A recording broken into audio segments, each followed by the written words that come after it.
नमस्कार दोस्तों, ये video editorial compilation for mains का पार्ट है। आप प्लेलिस्ट में जाके एडिटोरियल की वीडियोस पेपर वाइज और टॉपिक वाइज देख सकते हो। और अगर आप दिसंबर 2019 के बाद की वीडियोस को देखना चाहते हो तो वीडियो के नीचे मौजूद ज्वाइन बटन की सहायता से आप मेंबरशिप को ज्वाइन कर सकते हो। चलिए डिस्कशन स्टार्ट करते हैं। आप जीएस पेपर 3 के इस टॉपिक से आर्टिकल को रिलेट कर सकते हो।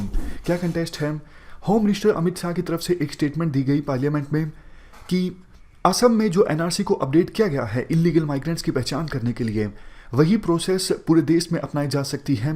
मतलब एनआरसी को अपडेट किया जा सकता है पूरे देश के लिए, ताकि पता लगाया जा सके हमारे देश में कितने इलीगल माइग्रेंट्स हैं और कौन कौन से राज्यों में, ताकि उनको वापस डिपोर्ट किया जा सके। आर्टिकल में इस स्टेटमेंट पर काफ़ी सारे क्वेश्चंस रेज किए जाते हैं। सबसे पहले आर्टिकल में ये बोला जाता है, देखो सरकार ने जो कहा है हम सिटीजनशिप अमेंडमेंट बिल को फिर से लेके आएंगे, ये भी एक चिंता की बात है, क्योंकि पिछले लोकसभा के दौरान सिटीजनशिप अमेंडमेंट बिल को प्रेजेंट किया गया था पार्लियामेंट में, लेकिन ये बिल पास नहीं हो सका था।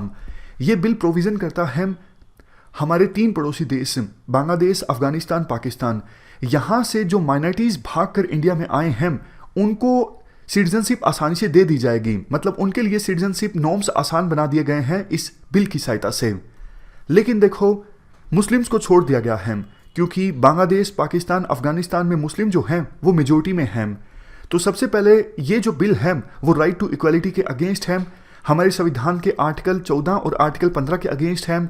इसके अलावा ये बिल सेकुलरिज्म के भी अगेंस्ट है। वैसे देखो कुछ एक्सपर्ट्स ये भी क्वेश्चन रेज कर रहे हैं, सिर्फ मुस्लिम कम्युनिटी को क्यों छोड़ दिया गया है इस बिल में? म्यांमार में रोहिंग्यास के ऊपर काफ़ी ज़्यादा अत्याचार हो रहे हैं, तो अगर वो इंडिया में आते हैं अपनी जान बचा के, तो उनके लिए सिटीजनशिप नॉर्म्स आसान नहीं होंगे, क्योंकि ये बिल सिर्फ 3 देशों की माइनॉरिटीज़ के लिए है, बांग्लादेश, अफगानिस्तान और पाकिस्तान। वैसे कुछ और देशों को भी छोड़ दिया गया है इस बिल के अंदर, जैसे श्रीलंका में आपको पता है तमिल माइनॉरिटीज़ के ऊपर काफ़ी ज़्यादा अत्याचार हुए हैं पास्ट में, लेकिन वो भागकर इंडिया में आते हैं तो उनके लिए भी सिटीजनशिप नॉर्म्स आसान नहीं होंगे। तो अब देखो क्वेश्चन ये उठता है कि जब इतना ज़्यादा क्रिटिसिज्म हो रहा है इस बिल का, तो सरकार इस बिल को फिर से क्यों लाना चाहती है पार्लियामेंट में? इसका आंसर देखो थोड़ा पॉलिटिकल हो जाता है, यहाँ पर पॉलिटिक्स इन्वॉल्व है। सरकार को लगता है फॉर एग्जांपल असम में एनआरसी की फाइनल लिस्ट जारी हो गई है और 19 लाख लोगों ने अपना नाम एनआरसी की लिस्ट में नहीं पाया है। काफ़ी हिंदू हैं, मुस्लिम्स हैं, दूसरी कम्युनिटी के लोग भी हैं। अगर देखो सिटीजनशिप अमेंडमेंट बिल पास हो जाता है तो 19 लाख लोग जिन्होंने अपना नाम फाइनल लिस्ट में नहीं पाया है, उनमें से जो हिंदू होंगे या फिर दूसरे धर्मों के जो लोग होंगे, for example Christianity, Sikhism, Buddhism, अगर वो भाग कर आए हैं इलीगल तरीके से पाकिस्तान, अफगानिस्तान और बांग्लादेश से, तो उनको तो देखो सिटीजनशिप मिल जाएगी और बाद में बच जाएंगे मुस्लिम्स। वो मुस्लिम्स जो 3 देशों से आए हैं, पाकिस्तान से, अफगानिस्तान से और बांग्लादेश से, उनके लिए सिटीजनशिप मिलना आसान नहीं होगा। तो यहाँ पे थोड़ा पॉलिटिक्स इन्वॉल्व हो जाती है। आर्टिकल में ये कहा जाता है, देखो ऑलरेडी असम में जब इस प्रोसेस को इम्प्लीमेंट किया गया था तो बहुत सारी चैलेंजेस आए और बहुत सारे ऐसे लोग जिनकी कोई गलती नहीं थी, वो काफ़ी सालों से इंडिया में ही रह रहे हैं, लेकिन उनका नाम भी फाइनल एनआरसी लिस्ट में नहीं आया और उनका काफ़ी ज़्यादा हरासमेंट अब हो रहा है, खास करके गरीब लोगों का। क्योंकि देखो जिनके पास पैसे होते हैं वो किसी प्रकार से प्रोसेस को मैनिपुलेट कर लेते हैं, लेकिन पिस्ता गरीब आदमी है। तो गरीब आदमियों का जिस प्रकार से हरासमेंट हुआ असम में, उसी प्रकार की दिक्कतें पूरे देश में गरीब लोगों को आएगी जब ये पूरी प्रोसेस इंप्लीमेंट की जाएगी।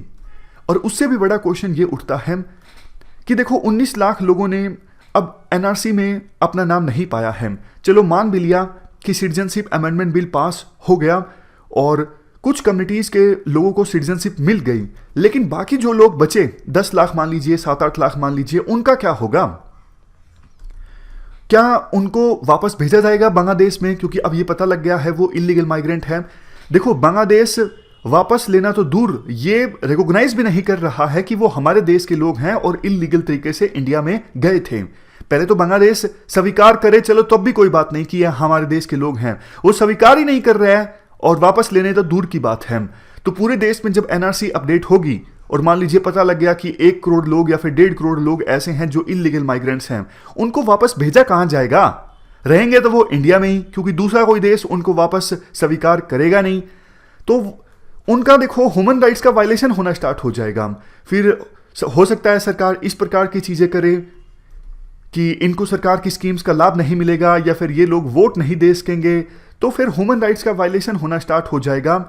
क्योंकि अगर हमारे देश में कोई पर्सन रहता है, उसको स्कीम का लाभ नहीं मिलता है, मालन्यूट्रिशन का शिकार है, गंभीर डिजीज का शिकार है, तो फिर आखिरकार जिम्मेदारी तो हमारी ही बनती है ना। तो मतलब बहुत सारे कॉम्प्लेक्स इश्यूज इसमें इन्वॉल्व हैं। और दूसरी बात देखो, सरकार ये भी कहती है असम में ये प्रोसेस जो है वो कंप्लीट हो चुकी है, लेकिन पूरे देश में जब एनआरसी को अपडेट किया जाएगा तब एक बार फिर से असम में एनआरसी को अपडेट किया जाएगा। ऐसा क्यों? जब देखो असम में एनआरसी को ऑलरेडी अपडेट किया जा चुका है, तो फिर दोबारा से असम में एनआरसी को अपडेट क्यों किया जाएगा? इसमें भी देखो थोड़ा पॉलिटिक्स इन्वॉल्व है। क्योंकि पहले ये कहा जा रहा था कुछ पॉलिटिकल पार्टीज के द्वारा कि जब एनआरसी अपडेट होगा असम में तो 40 लाख लोग या फिर 1 करोड़ लोगों का नाम आएगा जो इलीगल माइग्रेंट्स हैं असम में। लेकिन फाइनल लिस्ट जब जारी हुई तो नाम आया 19 लाख लोगों का। तो मतलब यहाँ पे पॉलिटिक्स इन्वॉल्व है। कुछ पॉलिटिकल पार्टीज के द्वारा जैसा नैरेटिव बिल्ड किया गया था उस हिसाब से एनआरसी का रिजल्ट नहीं निकला है। इसी वजह से असम में कुछ लोगों के द्वारा मांग की जा रही है कि एनआरसी को असम में एक बार फिर से अपडेट किया जाए, क्योंकि अभी जो अपडेशन हुआ है एनआरसी का असम में उसमें काफ़ी सारी गलतियां हैं और रिजल्ट सही नहीं निकला है। इलीगल माइग्रेंट्स ज़्यादा हैं असम में, लेकिन फाइनल लिस्ट में इलीगल माइग्रेंट्स का नाम कम आया है। आर्टिकल में देखो ये भी बोला जाता है कि असम में जब एनआरसी को अपडेट किया गया तो कट ऑफ जो डेट थी वो थी 1971 और एग्जैक्ट डेट थी 25 मार्च 1971।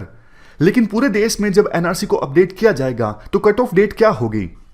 मतलब किस डेट से पहले जो लोग भागकर इंडिया में आए हैं इलीगल तरीके से उनको इलीगल माइग्रेंट्स माना जाएगा और किन को नहीं माना जाएगा? कट ऑफ डेट पे बहुत ज़्यादा विवाद उठेगा। और असम में जो एनआरसी को अपडेट किया गया था वो तो देखो असम अकॉर्ड्स के हिसाब से किया गया था। 1985 में एक एग्रीमेंट हुआ था। इंडिया में एनआरसी को अपडेट करना आसान नहीं है, बहुत सारे कॉम्प्लेक्स इश्यूज इन्वॉल्व हैं। असम में एनआरसी अपडेट हुआ था सुप्रीम कोर्ट की निगरानी में, लेकिन पूरे इंडिया में जब एनआरसी अपडेट होगा तो पूरी प्रोसेस पॉलिटिकल हो जाएगी। विभिन्न पॉलिटिकल पार्टीज विरोध करने लगेंगी, क्योंकि देखो असम में तो सुप्रीम कोर्ट द्वारा कंट्रोल्ड ये प्रोसेस थी, इसलिए पॉलिटिकल पार्टीज कुछ बोलती नहीं थी। लेकिन पूरे देश में जब सरकार के द्वारा अपडेट किया जाएगा तो काफ़ी ज़्यादा जो मशीनरी है उनको कंट्रोल करना भी मुश्किल हो जाएगा। ग्राउंड लेवल पे लोगों का काफ़ी ज़्यादा हरासमेंट होना स्टार्ट हो जाएगा, करप्शन काफ़ी ज़्यादा होगा इस पूरी प्रोसेस में। तो सरकार को कोशिश करनी चाहिए कि इस प्रकार का कोई मिस एडवेंचर ना करे। तो ये पूरा आर्टिकल हमने डिस्कस किया सिटीजनशिप अमेंडमेंट बिल और एनआरसी से संबंधित। इस डिस्कशन में फिलहाल इतना ही है। Thank you very much for discussion.